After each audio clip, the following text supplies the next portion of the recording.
Hello and welcome. This is Paul Martinelli for today's Sale Insight. This is part 2. And yesterday we looked at the 7 objection types, and we looked at the type and the percentage that makes up from the whole, and an example of what someone might say when they're experiencing uncertainty in any one of those areas. Remember, we believe that all objections have as their root uncertainty, that it's a smokescreen for their uncertainty. So let's look at a strategy, and I'm going to share 3 things that you need to go to work on to build certainty. Notice, I'm not saying that you say these 3 things. I'm saying that you create and that you develop language patterns around these topics. So let's look at the first one. This is the price objection, right? So your strategy to build certainty is you're going to highlight the value and the ROI, the return on the investment of your product.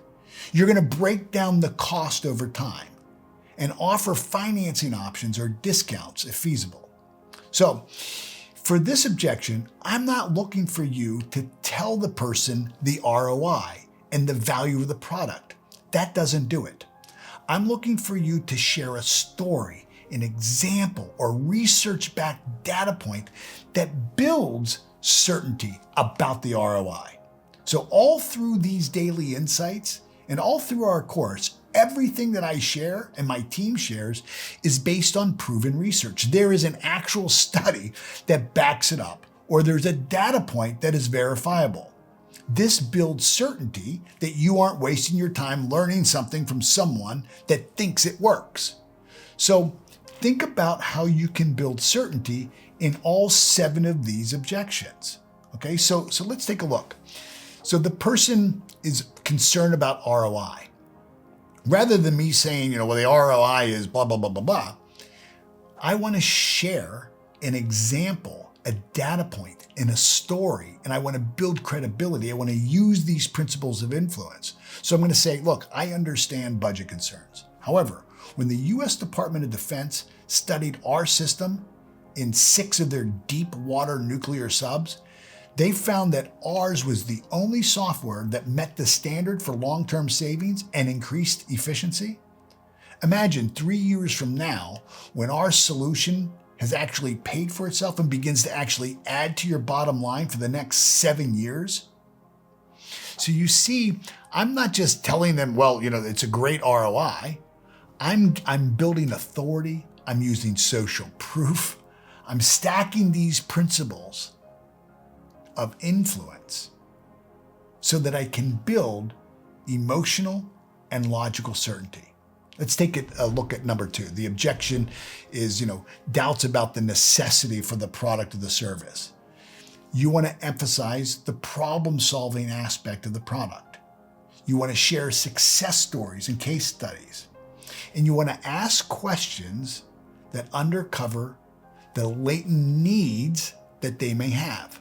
So again, whenever you're facing the objection of them not being sure if your product or your service is, what they need right now, I'm not suggesting that you just tell them things. It's not about giving them facts and figures. It's not just about features and benefits.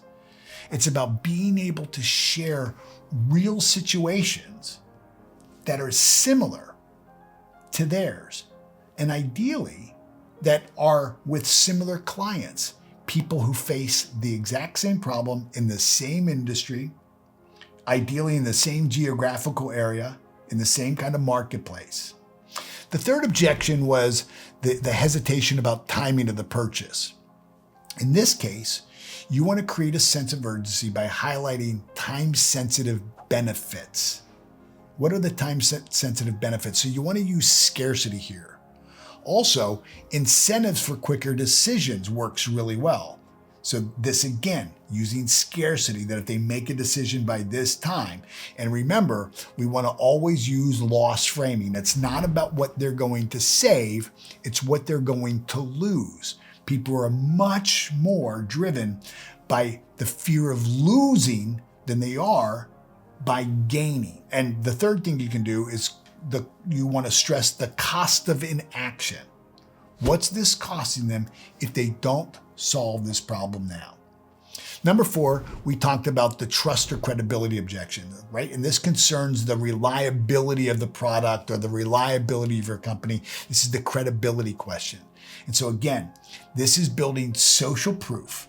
So it's testimonials, it's reviews, it's case studies. You also can use free trials and demonstrations. So you can use here reciprocity is a great strategy in overcoming this objection. And you can share your company's track record, build on your authority. Don't be afraid to blow your own horn here. Not just about the company, not just about the product, but about you. Like what have you accomplished? How have you walked this problem with somebody else? And share a real story. Number 5 is the authority objection, right? And this deals with decision-making authority. Do they have the decision? This is tough because in many cases we know, I don't want to say that the prospect lies, but they mislead us, right? And so we want to do our very best to identify all the stakeholders early in the process. And in this case, I think where most people fail is they fail to make it really safe for the person to say that they're not the decision maker. They're afraid that the salesperson will say, well, you know what, then I'm not going to spend any time with you like at all. Because, you know, if Jim or Mary needs to be at the table, then let's hold off on the meeting. And maybe they've been charged with, you know, doing the first leg of the process. And so what we want to do is we want to make it safe for them not to be the only stakeholder. Just say, you know what, Jim, like if you know that in most cases there's other people who are involved in the decision making, then say that up front and talk about, use that as a builder of credibility. You know, Jim, in my 20 years that I've been doing this, I find that usually what happens is we have a champion or pioneer like you that gets the process going, and there's other stakeholders when the final decision's made. So what I'd like to do is, with your permission, I'd like to go ahead and get started now with you as the champion and pioneer for the process. And then as we go through, maybe you can share a list of some of the other stakeholders that might be involved in the decision-making process. Do you see how you can do that? The second thing you can do is offer to present to other decision makers. So you might want to say, you know what I'm going to do, Jim, is I'm going to give you these resources in order for you to bring this forward to the board, right? And provide comprehensive information that can be shared with others all through the process. Number 6 is the fit objection, right? This concerns whether the product or the service is a fit for them. So what you can do is customize the presentation and show how the product meets their specific needs. In many cases, if you're able to go ahead and kind of take something that they've already done and implement your craft to it. As an example, when I was first creating digital products, I had a bunch of stuff on YouTube, videos that were on YouTube, and I got an email from a young guy in Ireland. I'd never met him before, and he said, "Hey, I'm an editor, a video editor. I was watching some of your stuff, love your work, but boy, your videos are boring. Take a look at this 3-minute video that I took of yours and I enhanced." And when I watched it, he had added subtitles, he put it to music, he put B-roll. I mean, he made the video come alive. So he was able to help me see how a video editor really did fit in with what I was doing. To be honest with you, I can't tell you how many video editor emails I had deleted before his, but he was the only one to actually customize the presentation and show me how his product, how his service fit what I was doing. Also, demonstrate your flexibility. Demonstrate your adaptability with them. Provide examples, again, of similar clients who benefited. Number 7 was the comparison objection, right? And this is comparisons to other competitors or solutions. So you want to highlight really unique features and benefits that your competitors simply don't offer. When I was in the cleaning business, we were the only cleaning company that cleaned with HEPA vacuum cleaners. Nobody else was doing that. We were the only ones that used surgical microfiber cleaning cloths instead of just terry cloth or cotton towels.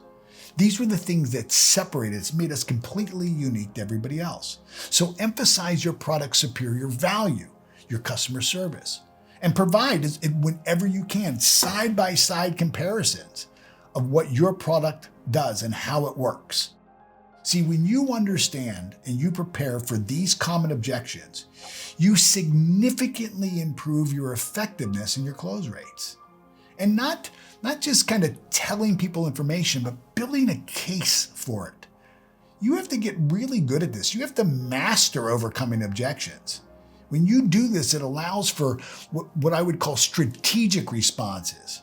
And it addresses their concerns directly in a really constructive way that pays for a more successful sales interaction. Lastly, always remember, people decide on emotion. They decide on emotion and not with logic. So your emotional tonality here is critical, and your ability to future pace them to the desired state will help connect with them on an emotional level. Just giving them facts and figures won't do it. It's not going to do it. You have to really engage. You have to be a pro. You have to be a pro. Remember, experience is going to be your best teacher. So apply what you've learned in this 2-part series, and you're going to find that it's going to pay off big dividends for you. I'll see you tomorrow.